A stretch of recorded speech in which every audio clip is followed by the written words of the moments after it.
Assalamualaikum warahmatullahi wabarakatuh.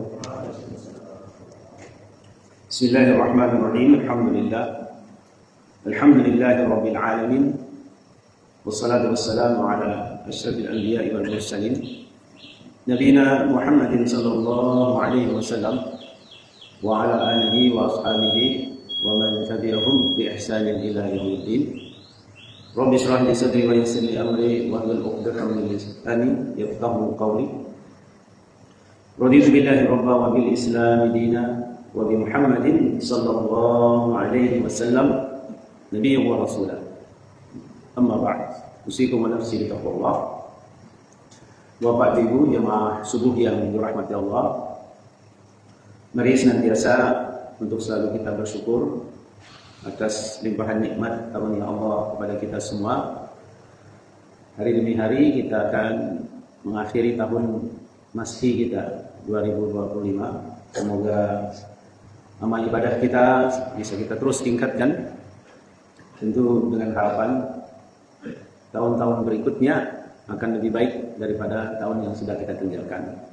Insyaallah dengan niat yang tulus ikhlas selalu memohon kepada Allah Subhanahu wa taala untuk kita hidup ini lebih diberkahi, dan tentu dengan kita isi dengan kebaikan-kebaikan yang merupakan nikmat yang telah Allah siapkan untuk kita semua. Salawat dan salam pada junjungan Nabi kita Muhammad sallallahu alaihi wasallam beserta para sahabat, keluarga, dan tentu kita selaku umatnya hingga yaumil akhir. Jamaah rahimakumullah, pada subuh ini saya akan menjawab pertanyaan yang telah disampaikan setelah selesai kuliah subuh kemarin. Pertanyaannya, izin Ustaz bertanya, menyambung apa yang sudah dijelaskan.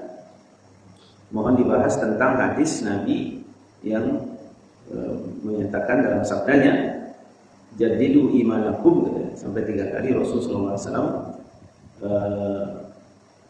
menyatakan demikian.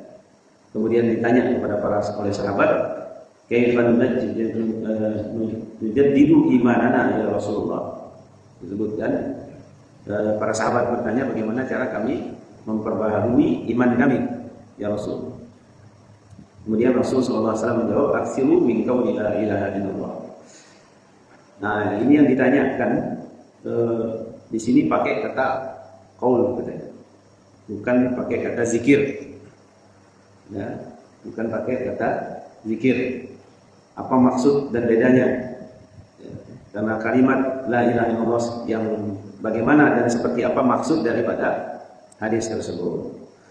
Baik Bapak Ibu sekalian, ini inti poinnya kenapa Rasulullah SAW mengatakan qaul, aksiru min qawli la ilaha illallah. Ya, menggunakan kata qaul artinya ucapan, bukan zikir. Ya, poin penting dan sangat yang syarat dalam makna sini. Qaul artinya ucapan sadar dan bermakna. Jadi dalam bahasa Arab ketika mengatakan kata qaul itu menunjukkan diucapkan dengan kesadaran. Yang kedua, dipahami maknanya. Ya. Misalnya disebutkan qul la ilaha illallah tsumma istaqim. Katakan la ilaha illallah, kemudian kamu istiqomah dengan qaul itu. Artinya Rasul memerintahkan kita dalam pengucapannya itu dengan kesadaran, dipahami maknanya, dan diikrarkan oleh lisan yang hidup. Tentu di sini jamaah rahimakumullah, dari kata qaul yang pertama ini berarti bukan sekedar lafaz yang hanya lewat di lidah kita. Banyak orang yang kan kita yang muslim, yang non muslim pun pinter itu. Ya, saya pernah naik pesawat itu. Begitu pesawatnya turbulens, turun. Yang di samping saya ya non muslim. Ya, kita bilang la ilaha illallah, dia ikut juga la ilaha illallah. Jadi di lisan saja. Tapi yang bersangkutan ya tetap tidak beragama Islam. Apa itu boleh? Silakan, tidak apa-apa. Itu kan kemauan dia. Ya, yang Kristiani juga mengucapkan dengan agamanya masing-masing, ya sesuai dengan agamanya. Nah jadi tentu di sini ketika Rasulullah SAW mengatakan qaul itu bukan hanya sekedar di lisan. Nah sedangkan zikir itu bisa umum. Zikir itu misalnya dalam ayat Al-Quran uzkur fi nafsika disebutkan maka ingatlah Allah dalam dirimu tadarruan wa khufyatan dunal jahr, dengan ketundukan, dengan penuh kehusyuan. Itu perintah berzikir. Itu bisa lebih umum. Sedang qaul ini katakanlah itu akan lebih spesifik. Nah, zikir itu bisa berupa bacaan, tasbih, ya, tahmid, tahlil, kemudian bisa wirid rutin, sholat juga bisa berarti zikir, dan lain sebagainya.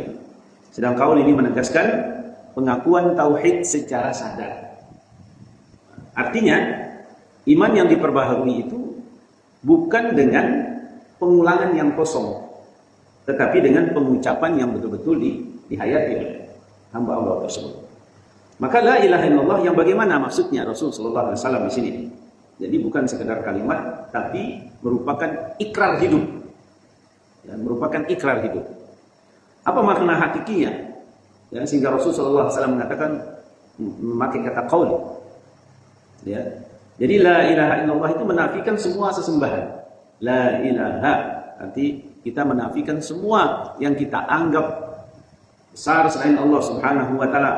Harta, jabatan, ego, kemudian hawa nafsu, manusia, materi-materi lainnya, hewan, tumbuhan dan lain sebagainya. Lalu kita menetapkan hanyalah Allah, la ilaha illallah sebagai tujuan, sebagai sandaran kita dan yang harus ditaati. Inilah maknanya. Maka kalimat ini harus diucapkan dengan ilmu. Jadi ketika kita mengatakan la ilaha illallah, ya harus diucapkan dengan ilmu. Harus diyakini dengan hati kita. Harus juga dibuktikan dengan amal perbuatan kita. Nah, ini sangat penting. Ya rahimakumullah.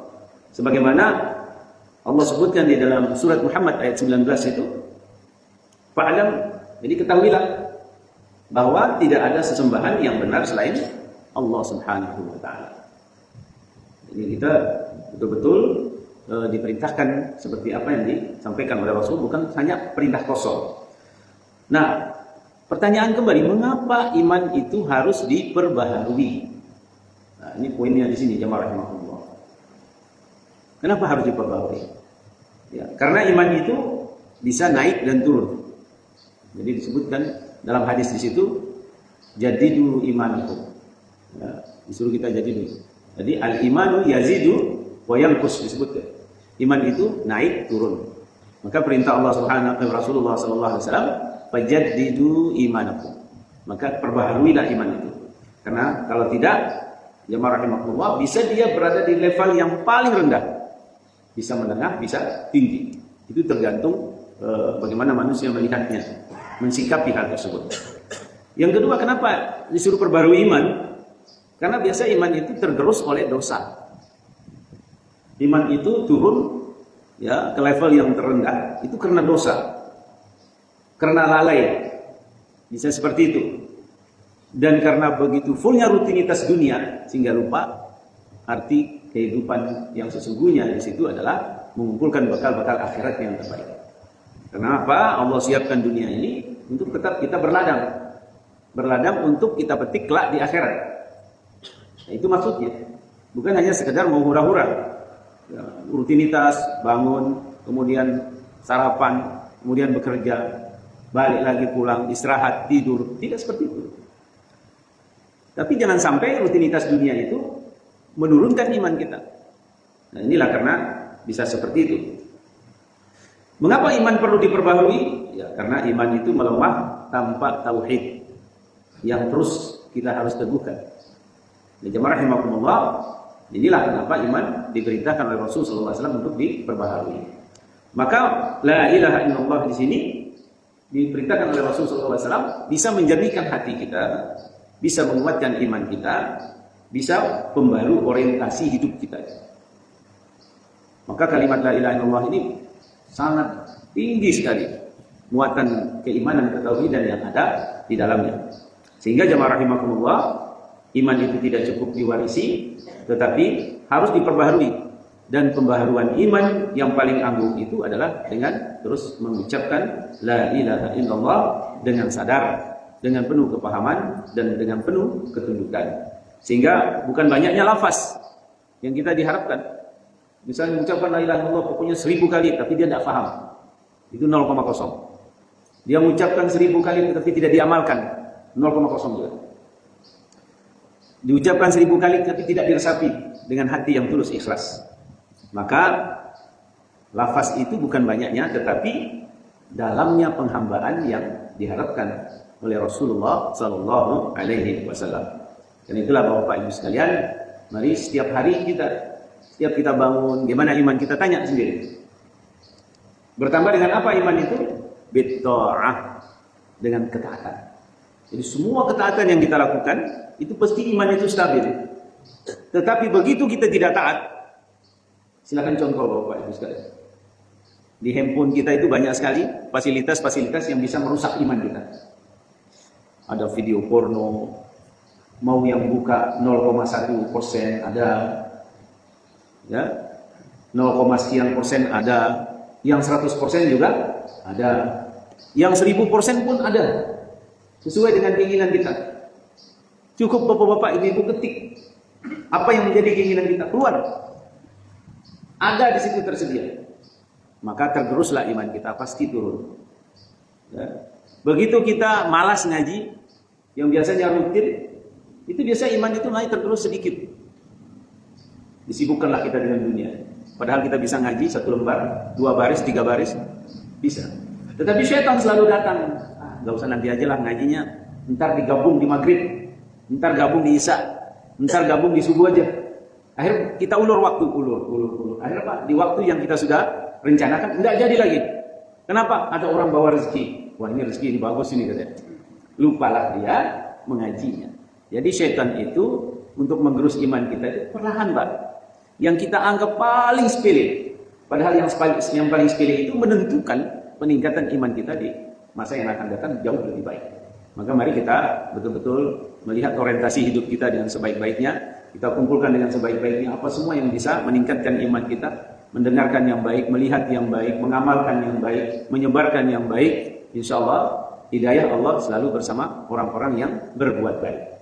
Adalah yang majma'in. Subhanakallahumma bihamdika asyhadu an la ilaha illa anta astaghfiruka wa atubu ilaik. Assalamualaikum warahmatullahi wabarakatuh. Allahumma shalli ala Muhammad ya Rabbi shalli alaihi wasallim.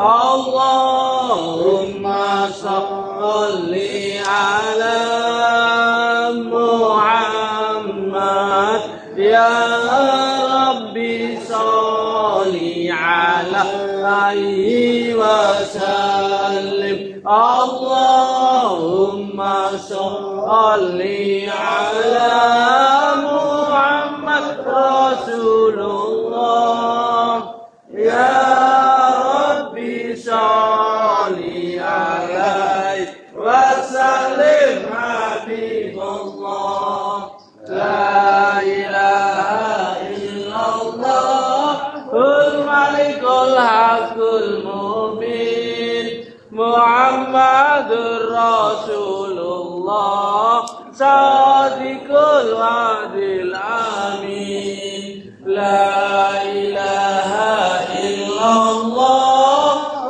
malikul